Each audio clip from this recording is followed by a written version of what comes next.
Villaespesa. Alors, la raison principale pour laquelle on a invité Elena est qu'elle occupe un poste en fait qui est un poste nouveau. Il est nouveau à la Tate et il est très nouveau dans le monde des musées puisqu'elle est en charge des études dans la partie numérique. Ah pardon, j'ai oublié de dire au revoir. Pardon. Mais j'essaie de rattraper mon retard. Donc elle occupe un poste qui est atypique puisqu'elle elle est responsable des études et uniquement des études dans la partie numérique de la Tate. Et comme le temps elle a moins de temps que ce qui était prévu, on a convenu d'une chose. Elena va revenir nous voir à Paris lors de sa prochaine visite et on fera un atelier avec elle sur justement toutes les démarches, les problématiques d'études numériques dans un contexte muséal. Mais on va évidemment quand même lui donner la parole aujourd'hui. On va lui donner la parole et elle va présenter donc ce qu'elle fait à la Tate Digital, son métier. Et du coup, elle reviendra peut-être moins sur les retours d'expériences concrètes de la Tate. Mais je vais laisser Elena faire l'arbitrage par rapport à sa présentation d'origine. Et on la retrouvera dans quelques semaines ou quelques mois, quelques semaines, on va dire, à Paris. Et Elena va faire sa présentation en anglais, pour le coup, pour pas perdre de temps. Tu arrives ou pas?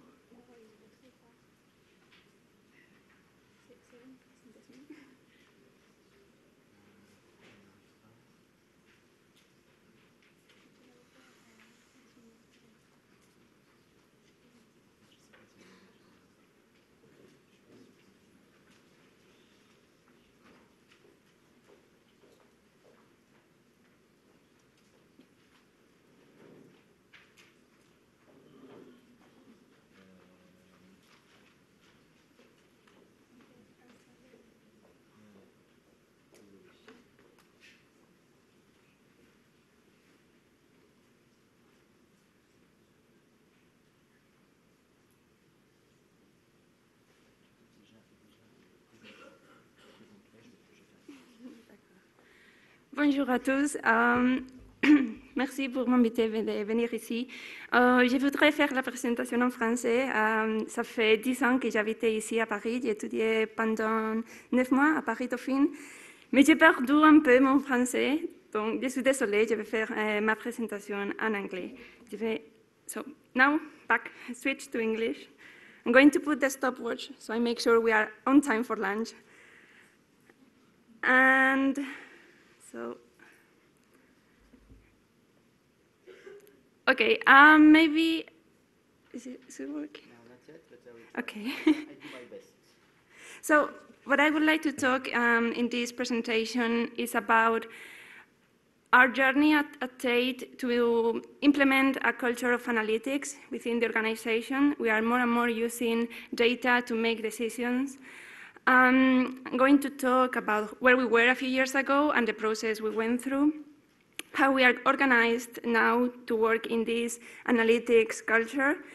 I will talk about my role and how that appeared at Tate, different tools we use to evaluate and to do audience research.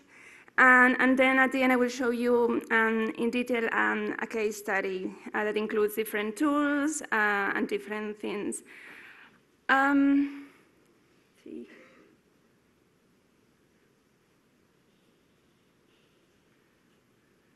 Maybe we can use my computer. Yeah, maybe in this case, yes. Sorry.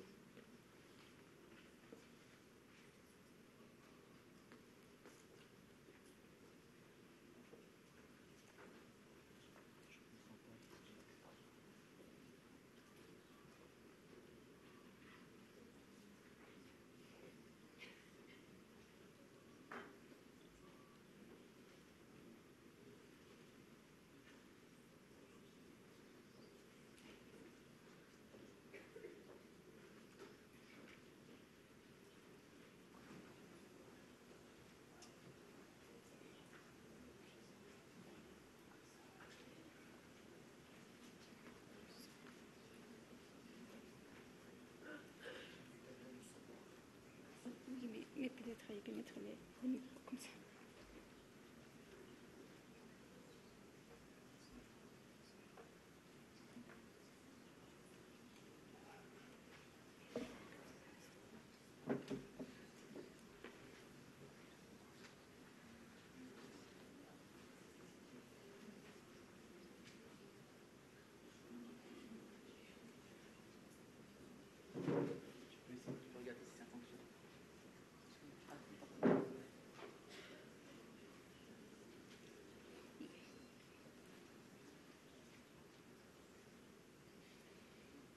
Okay, I'm back. So I have tried to add some titles in French. Sorry if there are mistakes. I did my best.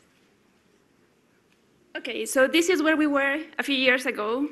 Our analytics tools were a completely mess, to be honest. We didn't have Google Analytics properly installed in all our sites. We have different domains. We didn't have it in our e-commerce. We didn't have any tools for social media. So we had a long journey to go to implement analytics at Tate. This is a summary of the things we did. We did kind of an audit of our digital activities, our tools, and we talked with people in different departments to understand the objectives of the digital activities to get the best settings. So we had a plan, we created a strategy for analytics, and then we tried to see how to work best in a big organization like Tate in regards to analytics. So what would be the best structure for that? Then we selected some KPIs, some key performance indicators that will give us, that we could report on a regular basis to the whole organization. Then based on the requirements from the whole organization, our goals and the things we wanted to report, we selected some tools. And then we started sending those reports and communicating the results to the organization. So this is how we did the audit. There are different analytics maturity models out there. We use this one, so basically you assess your analytic situation in regards to different aspects, like what objectives you have, what is your scope, what are the resources you have. So the blue thing is where we started. I think we passed the yellow thing and we are hopefully get the pink soon. So trying to make more, I mean, now we have an analytics plan. I've been hired. And also, we now look at the data, not like website, social media, interactive, but trying to understand the whole digital experience of the user. And this has been reflected in our digital strategy. You don't have to read it, it's online, so you can go then to the Tate website and check it out. And basically, at the top it lists the digital principles, how we want the digital experience to be. And in the second part, we talk about, in the second paragraph, it says how we are going to approach our work so we can achieve that digital experience. And the first two lines says that in order to get this experience, it will be an audience-centered and insight-driven approach, and constantly evaluated and enhanced. So those are key things now at Tate. And how we work in analytics at Tate? Well, I am a digital analyst and I'm based in the digital department, but actually, even I'm in the digital department, I work a lot with the whole organization. So I select the tools, I coordinate the evaluation, but more and more I'm working with different people in the organization, so they are able to monitor their results and they have their own dashboards. So one of the things we are doing, for example, is that we have an analytics training. So there are 3 sessions at the moment. One which is Introduction to Analytics, the second one is e-commerce reports, and the third one is how to create your dashboard. So giving people those skills has been really, really important, because it's very different when I do the evaluation, I go there and say, hey, these are the results, this hasn't worked that well, this is okay, but when people analyze their own data of their own activities, that really empowers them, it's like they own the data and they are more willing to make decisions and understand better than happened than me going there to tell them. So more and more we're increasing those skills in the organization. And one of the first things we did as soon that we started getting some proper tools for analytics was to create a basic report, one-page report that will go to everyone in the organization. And it included some website metrics, some social media ones, some others about the apps, and email bulletin. This report is very top-level report with some metrics. It's not very, very insightful. I think you have to do more in-depth analysis and segmentation to understand what's going on. But at least you can see trends, see how changes, for example, for mobile, how many people are coming from mobile devices month after month. And it was very useful as a communication tool. So people in the organization knew that this data was available for them to measure their activities, to apply for funding, et cetera, et cetera. This is an Excel document, and it is available on the website. It's quite easy to use, so I mean, you can see the URL. It's under a Creative Commons license, so you can also change it. And basically, you add your data to one column, and everything gets automatically changed. And in this hub and spoke model, so us at the center and then all the departments as spokes, so we are creating different dashboards, for example, on Google Analytics for those, what we saw before in the organization chart, for all those spokes. So for example, we have one dashboard for the collection, so we can see what are the most visited artists that month. We have one for the shop. So for them, it's more interesting what people are searching in the shop, what is the revenue by country, revenue by device. And then, for example, we have another one called Tate Papers for the research department. So they can see for that month which were the most read articles. So things like that. So, and those ones are sent automatically from Google Analytics on a regular basis. And we try analytics, as I said, to be, I mean, what happens mainly is that you launch a project and then you do the evaluation. But we are trying that analytics and evaluation and audience research is in the digital production from the beginning. So we have data about our audiences before we do any new digital initiative.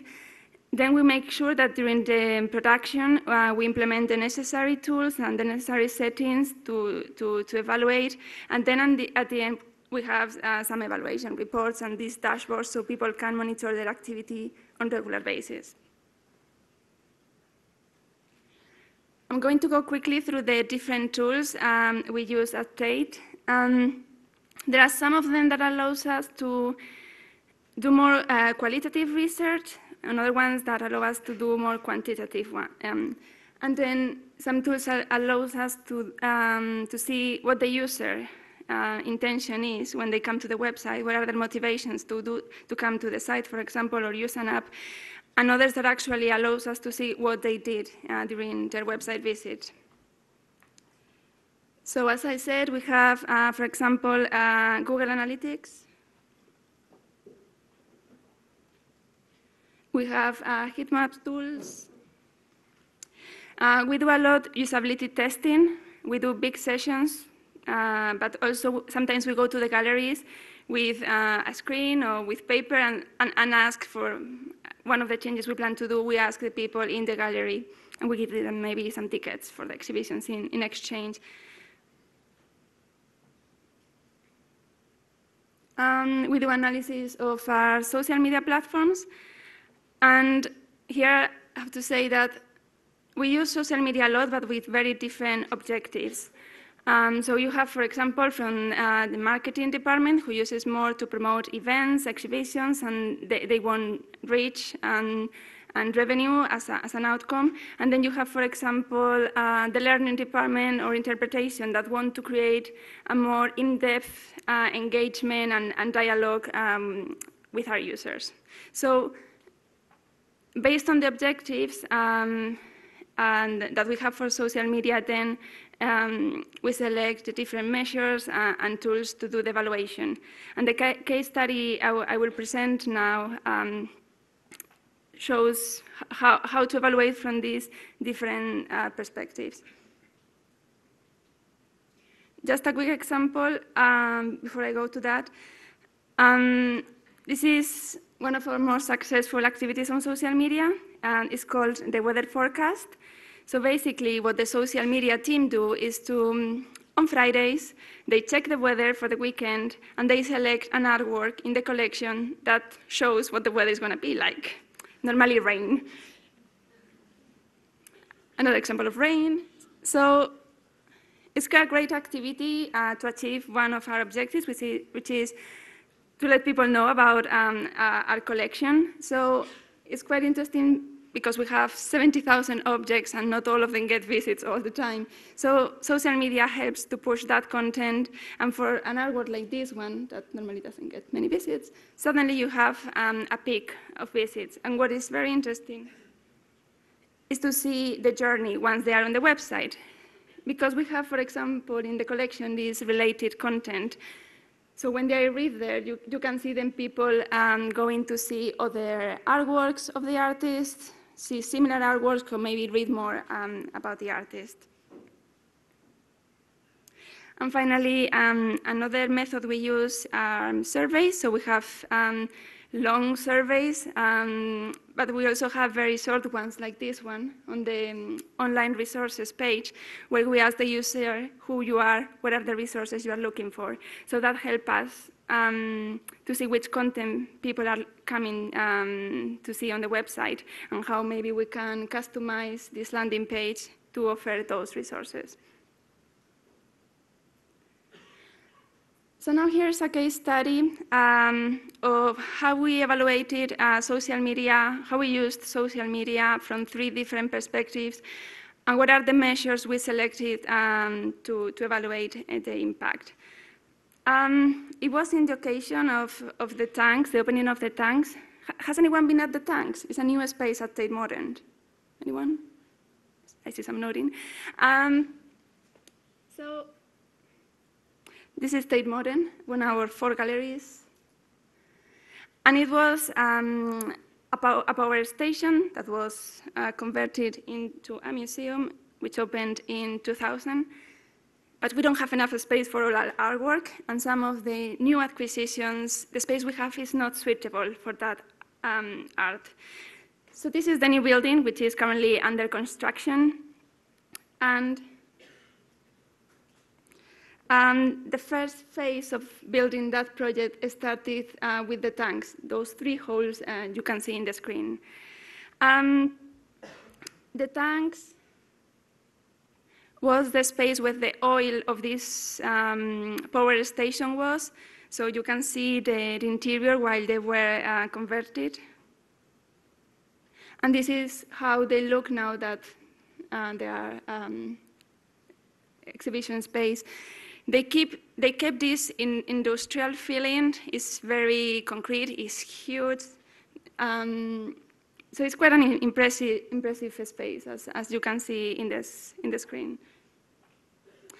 And this is what art director wanted the spaces to be. Apart from showing new type of art like installations, film, performance, he wanted to be a space where dialogue and interaction happens with our audiences.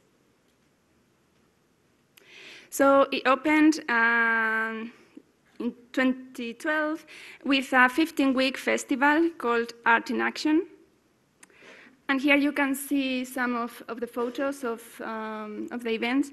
I'm going to try to play the video. Let's see if it works, so you get a better idea of the space and also the type of art that was shown in that space.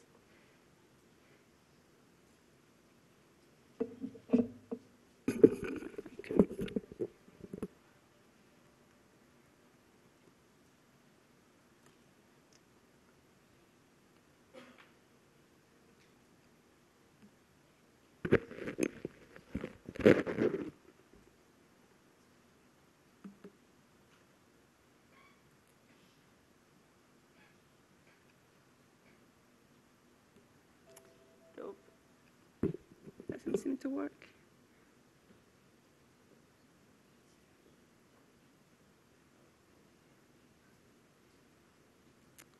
Well, it's online. There are a lot of videos on our YouTube channel, so if you are interested, I mean, it's really, really innovative, and it's more for you to, it was more for you to get an idea. So imagine very contemporary art performances, installation in this very industrial, dark space. Okay, you get more or less the idea. So we used social media and Twitter specifically with 3 different purposes. First, we use it as a communication tool. Second, as a tool to create conversation with our users in the space. And third one, as an audience research method to see what were the reactions of peoples in this space. So we had a hashtag, the tanks, and we did regular activity showing those videos, linking to the website, linking to the blog. So from the marketing point of view, they were very interested in the reach. So you can see a huge peak at the beginning because of all the media, and then other peaks during these 15 weeks. It was quite interesting to see that 2% of the tweets generated actually 88% of the reach. So from the marketing perspective, again, they were very interested to see where were those influencers that were talking about the tanks at Tate Modern. So we could see like media accounts like, I don't know, Visit BBC, tourist places like Visit London, and some unexpected ones like Yoko Ono. And she had, when she tweeted about the tank, she had like 1 million followers or 2 million followers. So it created a peak in website visits. But we don't have to underestimate also the effect and the power of word of mouth. And there were in Instagram and on Twitter and other platforms, there were loads and loads of photographs taken in the tanks. So that's from the marketing perspective. The interpretation team wanted to generate this conversation and get people to talk and react about the art that was shown in that space. So there was a wall. It had 2 elements. There was one that was interactive. I will explain that in detail. And another one that was, I mean, people were asked, what do you think about this? So people had 2 choices. One which was take a sticker and a pencil, write their comment, or they could tweet, and using the hashtag, the tanks, their comment will appear automatically projected in that wall, in that space. And the interpretation team also created some prompt questions so people could respond to. So we did some analysis of the responses. And actually, it showed that it was just the experience itself, apart from the comments that we got thousands. It was very positive, and people really loved having an interactive place at Tate. And I mean, some people were like, yay, I'm on the wall here at Tate Modern. I will never be otherwise. And then finally, we wanted to know where those comments, I mean, do an in-depth analysis of those comments and see where the first reactions in this new space and with this innovative form of art. So we classified the comments on positive, so people that loved it, neutral, those who came, took a selfie and posted on their social network, saying, I'm here.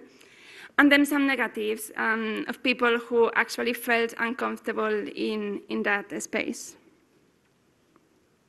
The following word cloud shows at the top the positive comments and at the bottom the negatives, those adjectives that were most commonly used. There's a lot on blogs about social media to analyze the sentiment, and there are some automated tools to analyze that sentiment. However, I've tried a few, and they didn't actually work in this case because For example, if someone would come here and say, oh, this space is really obscure and dark, I love it. Then, because obscure and dark are in those dictionaries considered as negative, then the tweet will be classified as negative, well, actually, the experience wasn't. So it was better to do, because we couldn't analyze the thousands and thousands of tweets, but we took a representative sample, analyzed those manually. And we also analyzed the content, what were people talking about, and 3 main topics appeared, and then we cross-referenced those topics with the sentiment to see what people liked and what they didn't like. So they talk a lot. I mean, the main topic was the space itself, even more than the art. So, but people were really, really impressed about the tanks.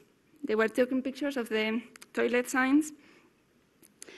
And the negative comments were from people who felt a bit claustrophobic or did not like that they were so dark. So it was very interesting to see that.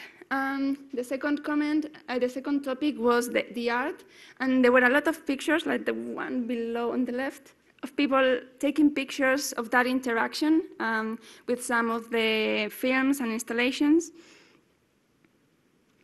And the third topic was the wall itself, which was very surprising, and what came in our results. They really loved our experience. And they even took pictures of, their tweets when they tweeted about the photo of the tweets, or they tweeted about some funny comments they found from other users. So in this case, you can see that, based on the objective, we need to select different metrics and then different methodologies to do the analysis. Something we are working now at the moment, in general, and talking about this digital experience I started in the beginning, was about segmentation, because even for the website, it's not the same.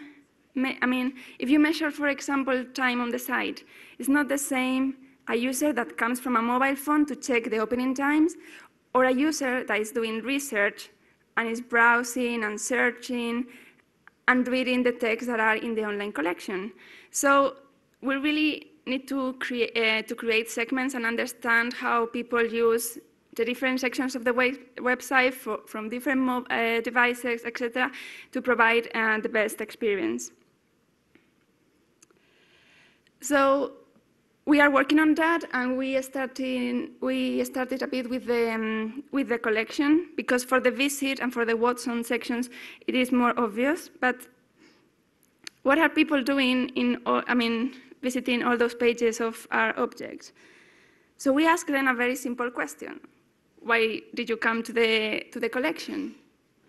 And this is a word cloud of the main things they mentioned.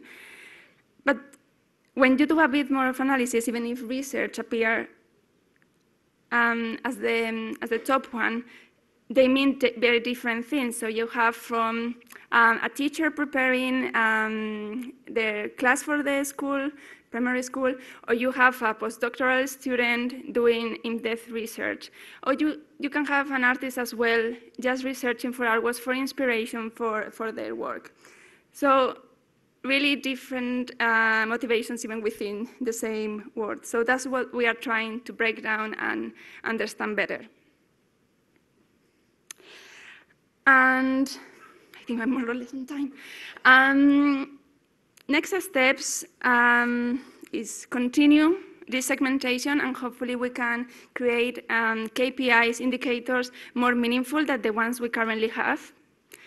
And then link all those segments as well and all the data with other data systems we have at Tate. I work very closely with the audience research manager at Tate. So one of the things we are currently working a lot at the moment is in understanding all the digital aspects before, during, and after the visit. So we can understand the journey, where are the opportunities, what are the things we are not doing properly. And we are going to continue increasing the digital skills, analytics skills in the organization. there are more and more projects, more and more digital campaigns. Digital is everywhere now in the organization, and it really works when people are able to evaluate their own activities. So continue that. And also, we are trying to create a network within Tate as well in this, within Tate, of all the people who have data about our users, because at the end, digital is part of other situations of the user.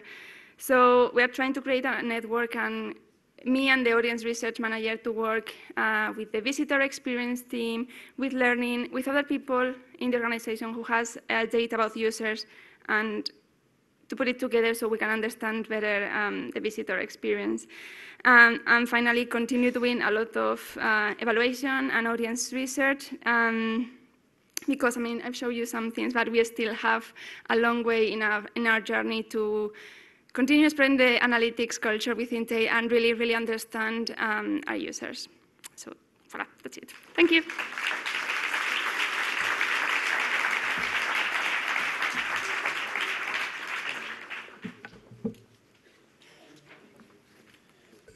Merci, merci Elena. On a... ouais, je voulais juste vous poser une question. Okay. Vous poser une question. J'ai parlé tout à l'heure du mécénat que vous avez avec Bloomberg. Et vous avez régulièrement des mécènes qui font des opérations un peu numériques. Est-ce que quand vous avez un mécène comme Bloomberg qui met beaucoup d'argent dans un dispositif nouveau, est-ce qu'il dit une partie de cet argent, je souhaite qu'il soit investi pour faire de la recherche, des études, ou est-ce qu'il rajoute de l'argent justement pour faire de la recherche? Est-ce que ça fait partie un peu quand il y a une opération de mécénat, le retour sur expérience est aussi important pour le mécène? I think it's not only about our sponsors, it's in general about all our digital activities. Is that evaluation is always at the end, normally, in our minds, and it's like something don't say, like they don't do proper planning of evaluation of digital activities. So I mean, part of my job is now to create some templates for evaluation reports. I have a template as well for evaluation planning, and now I'm in charge of coordinating that evaluation. So now we're establishing some processes at Tate. So when we get a proposal from a department, we want to do this. Once it is approved, one of the things we will always do now is to have an evaluation plan. And even before that, when they propose their idea, they have to say how they will measure that this project will be successful or not. So it's in general not always about sponsors how we are trying to introduce. So it's not something at the end you report some big numbers and if we have time. Exactly. And the second question, do you have, for example, because you use Google Analytics and so on, which is more about quantity. Do you, to try to understand the quality of the experience, do you have a panel, for example, of users, physical users or online users, or maybe both combined, and a panel you can follow to see how some of your visitors in this panel think about the evolution or think about the different experience. The question of panel for... Yeah, we have an audience panel. The audience research manager coordinates that panel, and now she's looking into having an online audience panel as well, but even to see how people react to exhibitions. So instead of doing, again, the evaluation at the end, maybe to do an interview or a focus group with an online audience panel, maybe 1 month after the exhibition opens, so we don't do it at the end. Yep. So, but we haven't done like a follow-up of how it has changed the experience. I mean, this is something very new at Tate, to have an audience panel. We are working more with the panel at the moment for the physical visit, but the plans are to do more. Yeah, exactly. And last question, Tate is lucky to have someone like you to do only research about only about digital. Do you have some colleagues in other museums in London who are doing the same job and with whom you can share experience, or you are the only one at this moment? Yeah, I need more friends, analytics friends around the museums. I need friends. Well, there are actually a few in other museums. There is a web analyst, as far as I know, at the Smithsonian, very good colleague. There is also one at the British Library. I know a few people who work in evaluation and have digital analysts as a little bit part of the jobs, or some people working in digital who also have analytics as part of the job descriptions. But this is probably one of the main challenges, resources, and I know from digital colleagues. But even last week, someone from another museum in London, I won't name it, contacted me to see if they could see my job description because they are thinking about having someone. So you will have more friends soon? Yes, hopefully, as well in France. Okay, so I confirm that next time you want to come for the weekend in Paris, because you like to come for the weekend, on Friday or Monday, we do a workshop with you, and we will invite maybe people from the research department of the museum, not only digital people, but also people from research department. Thank you very much. You stay for the lunch, so people can go. New friends, you will have new friends. And je continue en français. Pour répondre à Elisabeth de Strasbourg, normalement, alors pas le prochain atelier du mois de mars, mais l'atelier à partir du mois de mai, soit sera filmé, soit sera en live, vidéo live, quelque chose comme ça, pour permettre effectivement à nos amis de province, de région, de suivre nos ateliers. Eh bien, on va maintenant... L'heure est j'imagine que vous avez faim, vous avez soif, vous avez envie de prendre l'air. Donc, on va traverser le petit chemin juste à la sortie de cette salle pour aller au pavillon de l'ouvrier pour le déjeuner. Je vous l'ai dit tout à l'heure, il y aura quelques bulles pour fêter le 5e anniversaire du CLIC et on avait peur que vous vous ennuyiez un petit peu, donc on vous a mis des petites activités. Donc vous allez avoir 3 ateliers, enfin c'est pas des ateliers, 3 activités. Une activité impression 3D avec Sculptéo, art graphique et patrimoine. Une activité très bel écran avec de très belles images avec la société NEC et un très beau film d'un Italien que vous allez reconnaître parce que vous l'avez certainement vu sur la toile. Et enfin, vous allez pouvoir jouer avec la table multitouche qui propose en fait les activités multitouches que vous pouvez avoir au Louvre-Lens. Je vous souhaite un très bon déjeuner et on se retrouve à 14h15 pour, s'il vous plaît, essayons d'être à l'heure pour ne pas avoir à courir après le temps comme tout à l'heure. Merci beaucoup.